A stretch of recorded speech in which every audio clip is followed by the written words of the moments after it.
Takpan nyo na lang. Ay, siya yun. Pagkakam na yan. Sigurado-rado. Mangulam din ngayon ang ulam. Yan, mangulam. Kanin na lang dyan. Kanin na lang gano'n. Oo. Takpan nyo na muna. Takpan nyo na muna. Mahal ka ba? Alam niyo, tagal-tagal yung inaayos. Pagka kumain na yan, rapor-rapor na yan. Sigurado yan. Wala na yung plastic na yan. Hi guys. Pag nalagyan nyo, we're preparing for boodle fight for leta. This is banana leaves. They use this one. For...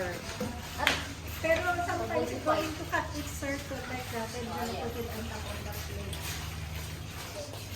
They put some, what is this? They cut here like circle here and then they put some meat here.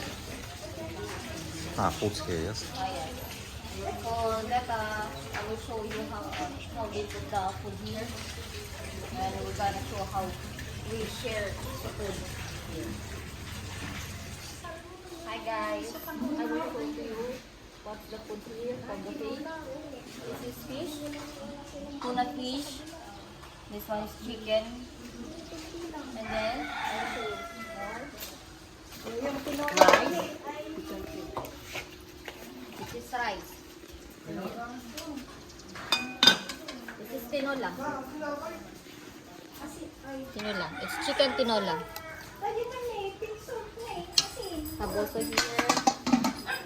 It's sinigang. But in English, it's sour soup with fish. This fish, small Yes, fish. small fish. And this is also inasal. To do some inasal. Traditional Philippine food, Yes, yes. it's traditional food in Philippines. That have good fight letter here. Okay, okay. Okay, let's see.